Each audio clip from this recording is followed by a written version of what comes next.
el mundo, bien. En primer lugar, me gustaría excusarme por no solo saber hablar inglés, y si necesitan traducción, pues tienen auriculares a su disposición.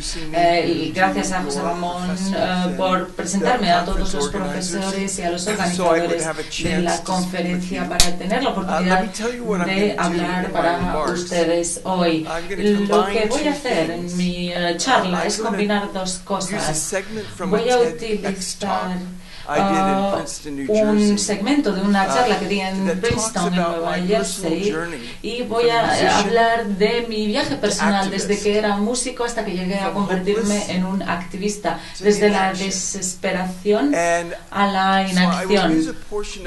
Y utilizaré un segmento de ese vídeo, de esa charla que di, y también les presentaré esta presentación, este PowerPoint que hice hace un mes en el lanzamiento de este Centro para el Empoderamiento y la Transformación Ciudadana, y veremos de forma más detallada cómo podemos despertar a los ciudadanos y cómo podemos hacerles autónomos o empoderarles. Por tanto, antes de empezar con mi historia, quiero hacer una pequeña lectura y dos citas, y después les contaré mi propia historia. Esta lectura viene de un artículo que salió en la portada del New York Times acerca del trabajo infantil en África, y el título del artículo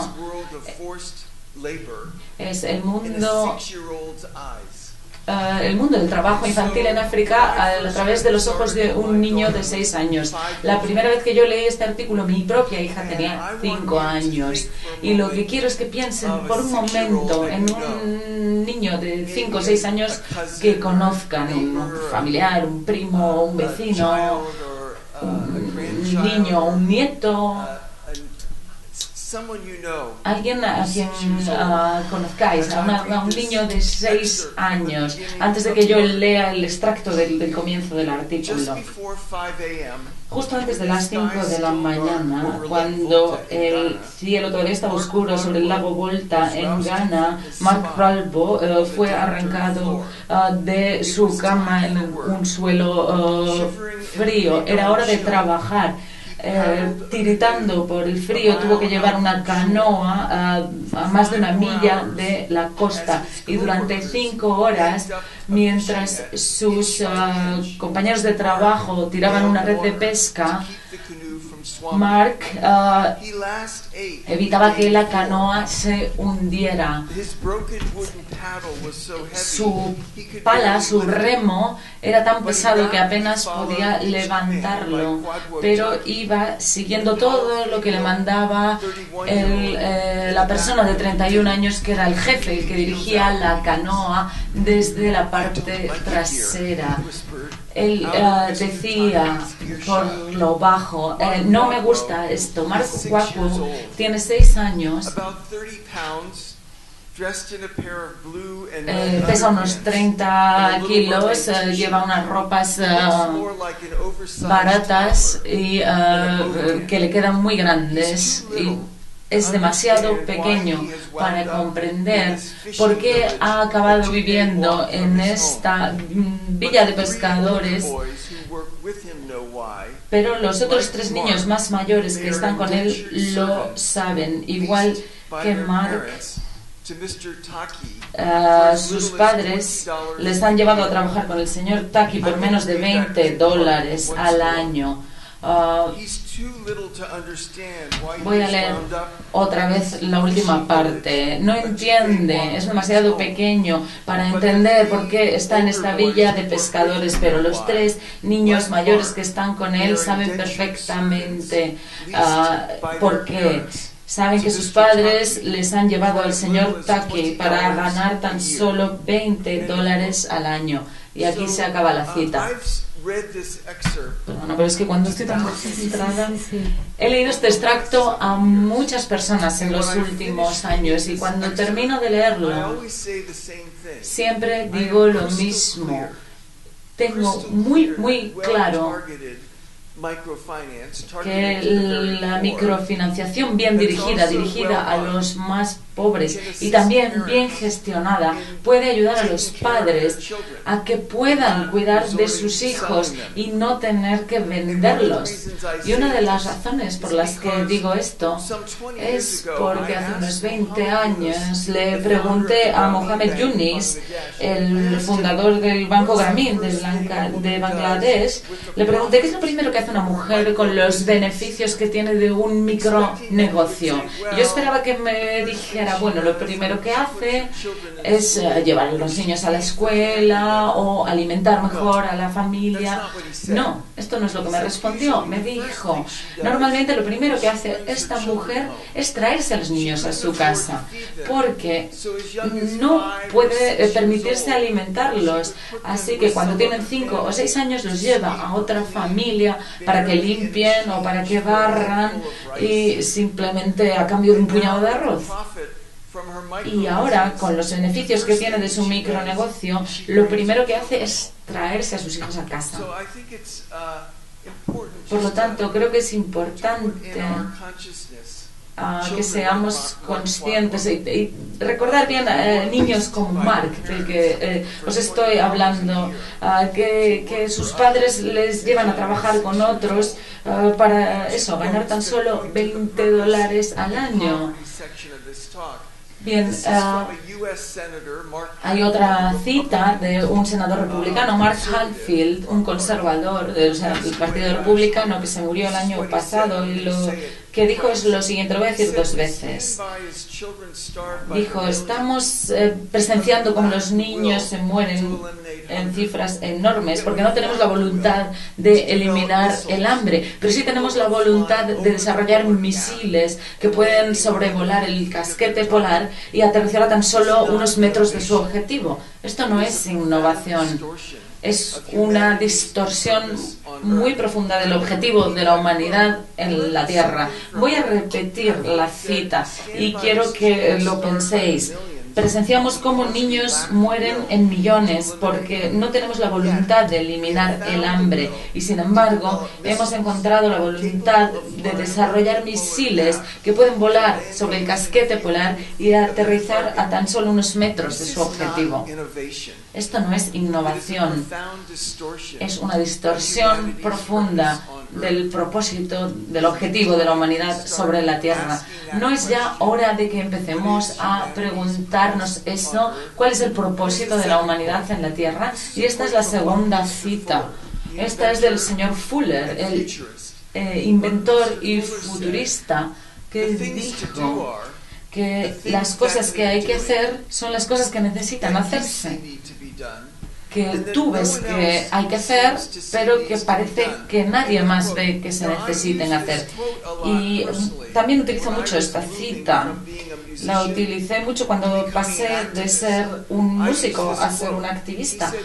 Utilizaba esta cita. Las cosas que hay que hacer son las cosas que necesitan ser hechas, que tú ves que tienen que ser hechas, pero parece que nadie más a tu alrededor lo ve. Esta es la cita. Y ahora quiero hablar sobre mi propio viaje, para daros una idea de cómo fue mi cambio personal, cómo empezó mi compromiso para acabar con la pobreza. Tengo una licenciatura y un máster en música y tocaba instrumentos de percusión en una orquesta durante 12 años. Y después empecé un lobby ciudadano para terminar con la pobreza en el mundo hace 32 años y después fundé la campaña de la cumbre del microcrédito hace 17 años y después también abrí el centro de empoderamiento y transformación ciudadana este año. ¿Cómo se pasa de la música a la pobreza? Yo muchas veces me pregunto, ¿qué pasó ahí? ¿Cómo tuvo lugar ese cambio? ¿Cuál fue la motivación?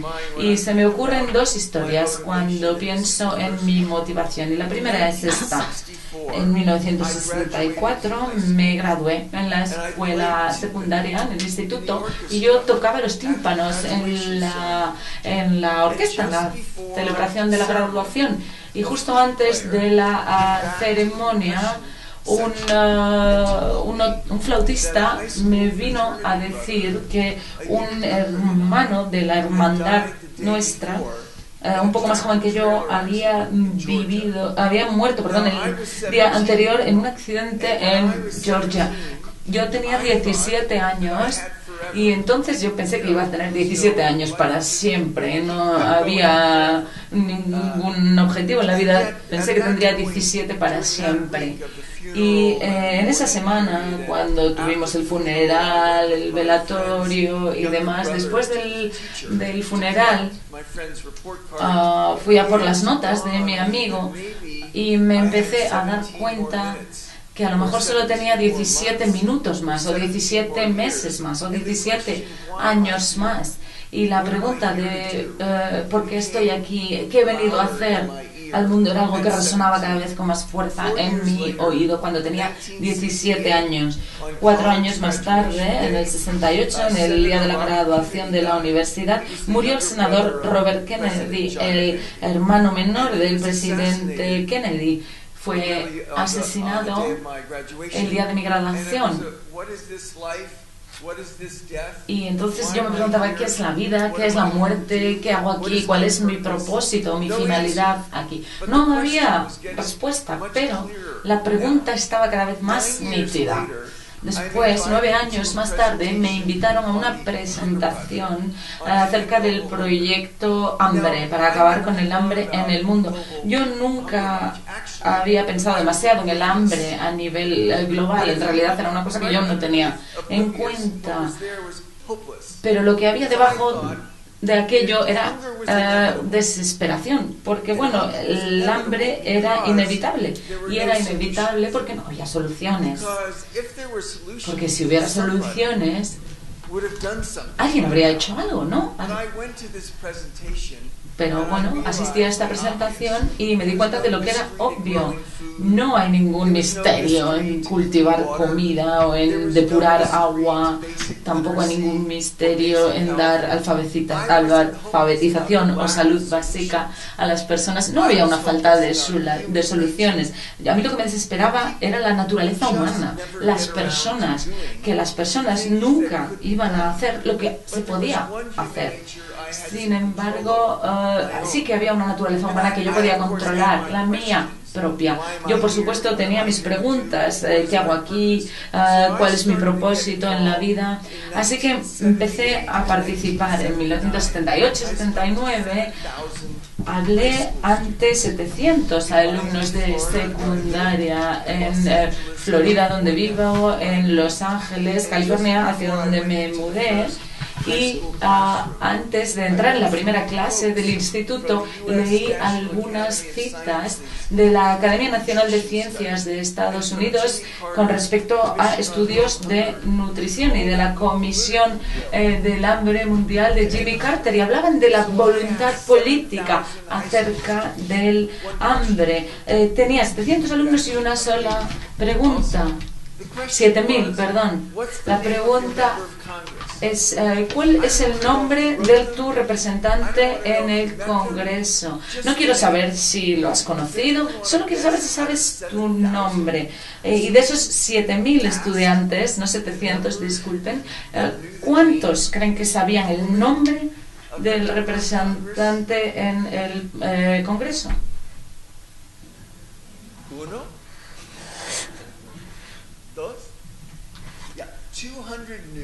Lo sabían 200, menos de un 3%, y 6.800 no lo sabían, lo que es más de un 97%.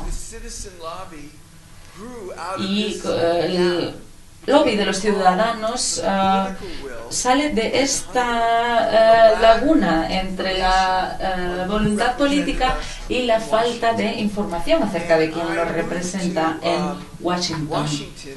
Yo me mudé a Washington en 1980 y pronto comenzamos con un lobby en nombre de IFED, del Fondo Internacional de Desarrollo Agrícola, una pequeña agencia de las Naciones Unidas, y Estados Unidos estaba en ese momento debatiendo acerca de la financiación de esta agencia. Y el IFAD nos envió 3 vídeos y uno de ellos, uno de los que nos enviaron, era el vídeo de un pequeño banco de Bangladesh con 42.000 prestamistas, que se llamaba el Grameen Bank. Lo vimos ese vídeo y en 1987 ya estábamos trabajando en una legislación en Congreso de la que hablaré un poco más tarde, y en 1987 los voluntarios generaron 100 editoriales, no cartas, sino editoriales en los periódicos. Imaginen el periódico de Valladolid, de Santander, de Barcelona. Hablaban en sus editoriales acerca de tenemos que hacer esto, tenemos que dar este paso. Y Mohamed Yunus vino a nuestra oficina en el 87 y habló por vídeo, bueno, por conferencia telefónica con editores de periódicos de muchas ciudades de Estados Unidos. Quería terminar esta parte de mi charla hablando del Banco Grameen y de cómo comenzó, y después continuaré hablando de las acciones del empoderamiento ciudadano. Bueno, voy a contar la historia de un modo un poco diferente. Voy a hablar un poco más de la transformación espiritual en el centro. Normalmente, cuando hablo de esta historia, digo que Mohamed Yunus tenía un doctorado en económicas en la Universidad de Vanderbilt en Estados Unidos. Después de la independencia de Bangladesh, regresó a una universidad Chirican de su país, y había una hambruna en su país, y dijo, bueno, las teorías de mis libros de texto son muy buenas, pero no funcionan en el territorio, así que voy a ir a un pueblo y a aprender economía de la gente del pueblo. Y así es como yo normalmente comenzaba la historia. Lo que yo no decía es que este joven profesor universitario tenía una crisis espiritual. La gente se moría de hambre en la puerta del campus de su universidad. Y él decía, me daba miedo ir a dar clase, hablar de estas teorías tan elegantes, cuando había gente en la puerta del campus que se moría de hambre. Prefiero ir a un pueblo cerca del campus y ver si puedo ser de utilidad para una persona un día y no para los 40.000 que están sufriendo. Voy a ver si puedo ayudar a una persona un día. Esto fue en 1976. Va al pueblo y conoce a Sofía Khartoum. Sofía Khartoum hace taburetes sobre los que sentarse, y él le preguntó, ¿qué beneficio obtienes cada día? Y ella dijo, saco 2 peniques al día de beneficio. Y él dijo, ¿pero cómo es posible? Es un taburete precioso. ¿Cómo es que solo ganas 2 peniques de beneficio? Y ella dijo, bueno, no tengo dinero para comprar el bambú, así que hay un prestamista que me presta el dinero para la madera a condición de que le venda el producto final a él y al precio que él marque. Y el precio que él marca apenas cubre el coste del bambú, así que lo que gano son 2 peniques al día. Yunus le dijo, pero si se lo vendieras a cualquiera ganarías mucho más. Y ella dijo, sí, pero yo no tengo dinero para comprar el bambú, tengo que ir al prestamista para obtener este bambú.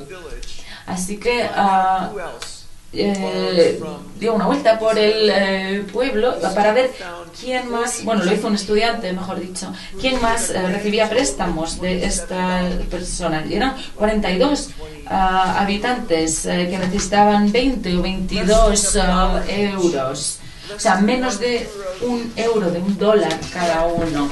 Así que lo que hizo fue prestarle a estas personas $27 de su propio bolsillo para que pudieran liquidar su deuda con el prestamista, comprar el material primo, hacer lo que hicieran y venderlo a un precio mayor.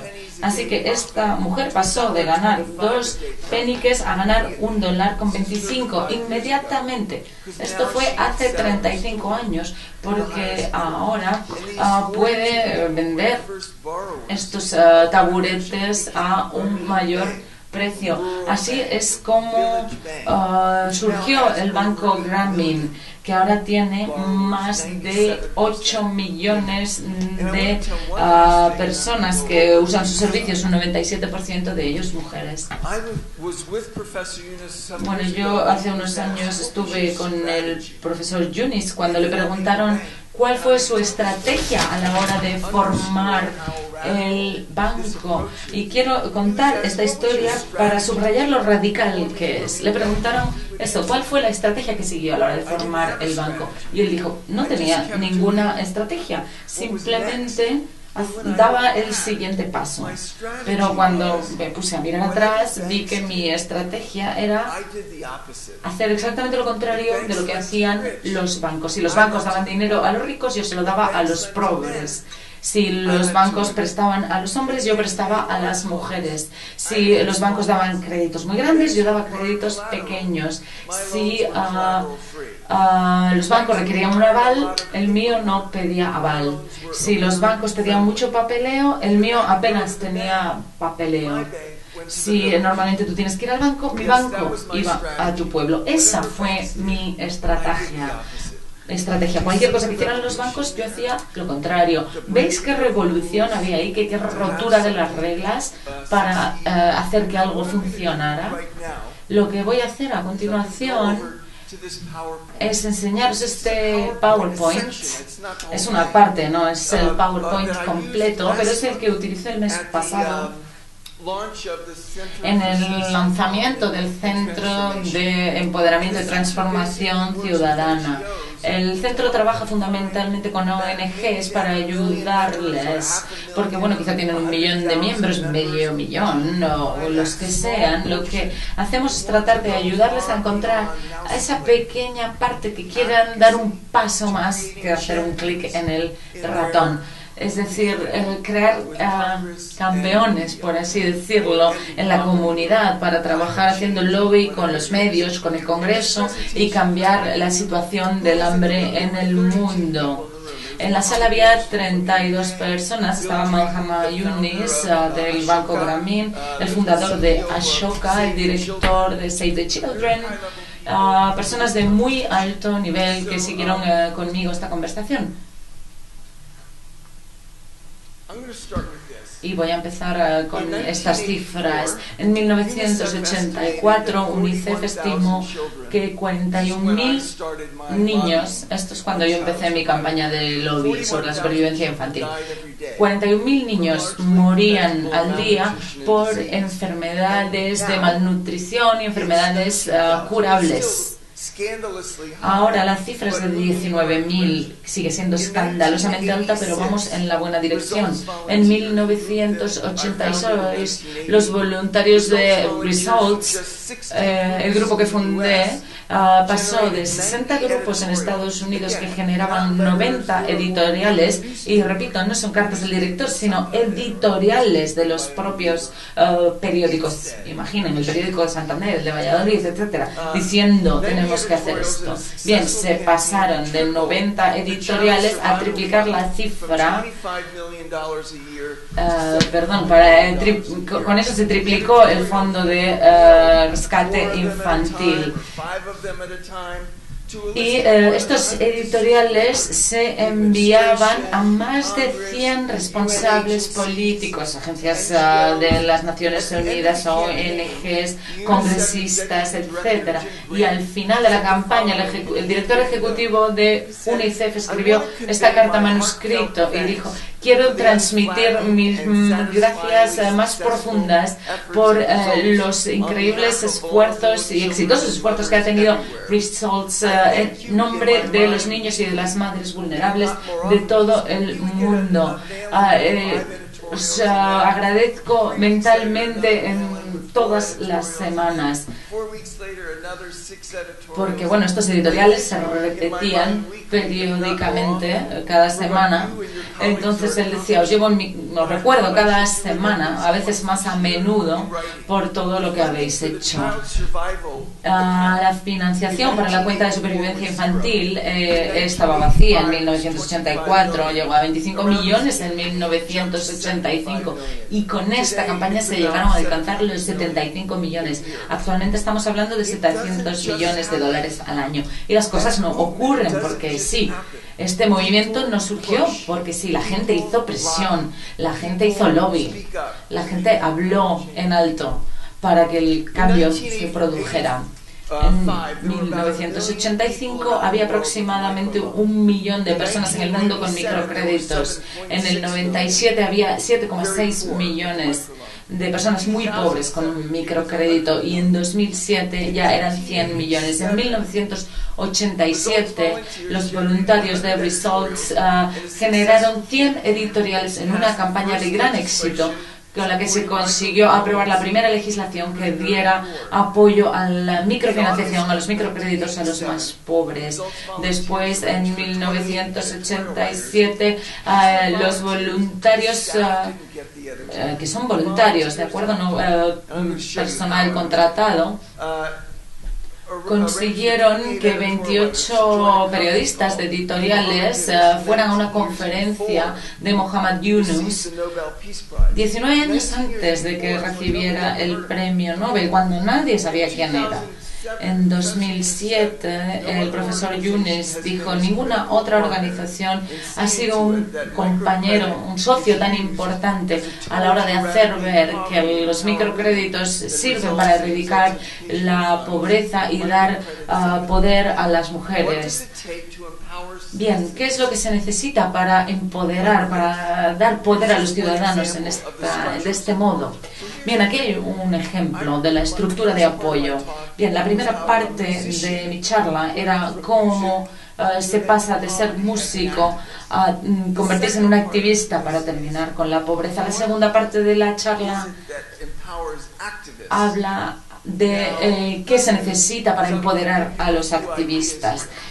Les voy a dar varias ideas. Esa es la buena noticia. La mala noticia es que probablemente esto no esté en España. Apenas se puede encontrar en Estados Unidos.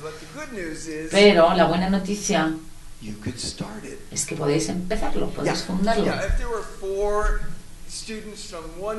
Si hubiera 4 estudiantes de una universidad, 4 de otra y así sucesivamente, quizá pudieran hacer algo. Este es un ejemplo de una estructura de apoyo que permitió estos éxitos. Es una parte de una estrategia de organización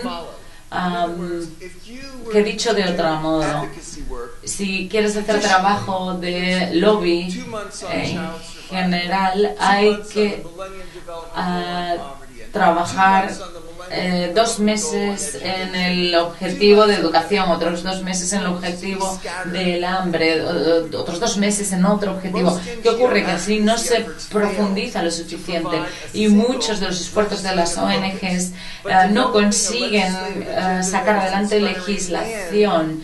Pero lograr una agenda legislativa inspiradora y centrada hace que los voluntarios no vayan pasando de un asunto a otro, sino que les permiten centrarse mucho en uno de ellos y desarrollar relaciones muy profundas con los medios y con miembros del Congreso. El objetivo es crear relaciones profundas, de forma que lleguemos a conocer a esos congresistas, a hacer que se conmuevan y que hagan cosas. Y lo mismo con los editores, hay que conocerlos y hacer que se muevan. Esas relaciones se fueron profundizando a medida que pasaban los años. Puede haber varios aspectos en los que se trabaja a lo largo del año. Permítame describir realmente cómo los voluntarios pudieron ser capaces de hacer que 28 escritores editoriales en una conferencia, una convocatoria con Muhammad Yunus, 19 años antes de que recibiera el premio Nobel. Vemos que una parte de la estructura de apoyo es una conferencia mensual, la cual realmente puede ser de muy pocas personas al principio, de 200 o 200.000 varios años más tarde, pero permítame describirle Estamos en enero de 1987, una convocatoria de conferencia. Fue muy inspirador y había una pequeña sección acerca de algunas victorias, de algunas personas que habían intercedido para poder alcanzarlas, y se estuvo hablando, las personas lo que estaban haciendo una especie de prácticas para poder hablar con fluidez, para poder tener don de palabra, para poder hablar incluso en el Parlamento. Los voluntarios no hicieron absolutamente nada, y después en febrero se hizo otra convocatoria realmente de otra conferencia en la cual también se relataron más experiencias de éxito de otra gente y hubo más práctica también de oratoria, y vemos ahí que algunos voluntarios llamaron a un periódico. ¿Qué fue lo que ocurrió? Pues nada. Marzo. Otra vez convocatoria de conferencia. Tenemos también otro orador invitado que esperemos que también sea inspirador, que habla de los éxitos de otras personas y también más prácticas sobre cómo desarrollar tu oratoria. Y vemos realmente que esto motivó a los editores, y el editor preguntó, bueno, ¿tienes algún material que me puedas enviar? Y lo que tenemos realmente pues era un paquete de material. Esto fue lo que envió, y después en abril hubo otra convocatoria de conferencia. Tenemos ahí otro orador invitado que está hablando de éxitos de otros. Tenemos un ejercicio práctico de oratoria, y el voluntario le llamó y le dijo, ¿podemos encontrarnos para tomar un café? Nada más 15 minutos. Es decir, se encontraron para tomar ese café, y el editor dijo, yo no voy a escribir una editorial, ¿por qué no la escribes tú? Y entonces la publicamos en el periódico. Por lo tanto, en ese momento vemos que hay una especie de apelación en el periódico, vemos también que hay otra convocatoria de conferencia con nuevas experiencias de éxitos, también hubo otro ejercicio práctico, y después llegamos al mes de junio, y en el mes de junio la cuestión es que hubo una convocatoria de conferencia para el siguiente mes de agosto con Mohamed Yunus, y cuando los editores habían oído hablar desde febrero de que iba a aparecer en febrero, en marzo, y en ese momento ya era junio, por lo tanto los editores dijeron, vale, pues participaré en esta convocatoria. Es decir, había una persistencia en este tipo de ejercicios de oratoria y en este tipo de oradores invitados, que eso también condujo al éxito. Y vamos a ver ahora cómo esto se puede implementar hoy en día en otro tipo de temas. Voy a abordarlo de forma bastante rápido. En el año 2007, Marshall Saunders decidió lanzar una iniciativa abordando lo que era el cambio climático, y Marshall se dirigió hacia mí porque él sabía que necesitaba una estrategia con un apalancamiento que prometía tener un impacto serio, y en aquel momento él había visto ya el filme basado en la obra de Al Gore de Una verdad incómoda, la había visto 3 veces en 10 días y empezó a aprender realmente, al igual que otras 10.000 personas, lo que significaba todo esto. Volvió a San Diego y lo que hizo fue centrarse en el tema más de 43 veces, pero después de la tercera vez él ya se dio cuenta que podía ofrecer a la gente lo que era el 90% de todo ello, que era el problema, pero también ha quedado un 5% acerca de lo que se podía realmente hacer. Y vimos que realmente lo que tenían que hacer era compensar todo aquello que el gobierno estaba haciendo y no estaba haciendo. Así que nos dirigimos a grupos medioambientales muy grandes y les dijimos, ¿por qué no empezamos con una sección pequeña para un pequeño número de tus miembros, para que realmente puedan profundizar en sus labores de intercesión? Pero bueno, ese grupo en principio dijo que no, ha habido una negativa, y vinieron donde me dijeron, ¿puedes hacernos una labor de coaching, una labor de formación para que podamos empezar una actividad de lobby? Es decir, ya en el 2007 2009 empezamos con estas acciones de lobby en reuniones que tenían lugar una vez por semana, hoy en día son una vez al mes. Empezamos con la estrategia CCL, la cual abarcaba 72 capítulos en Estados Unidos y en Canadá. Y aquí son algunos de los logros que hemos logrado. En el año 2010 se publicaron 36 cartas a los editores. En el año 181 de estas cartas a los editores fueron publicadas en el 2011 sobre el cambio climático, y vemos que en los primeros 11 meses de este año ya ha habido la publicación de más de 400 cartas al editor. En el año 2010 tenían, por ejemplo, imaginemos que la carta tiene esta extensión, pues vemos también que lo que hicieron fue publicarse estos pies de página en el año 2010.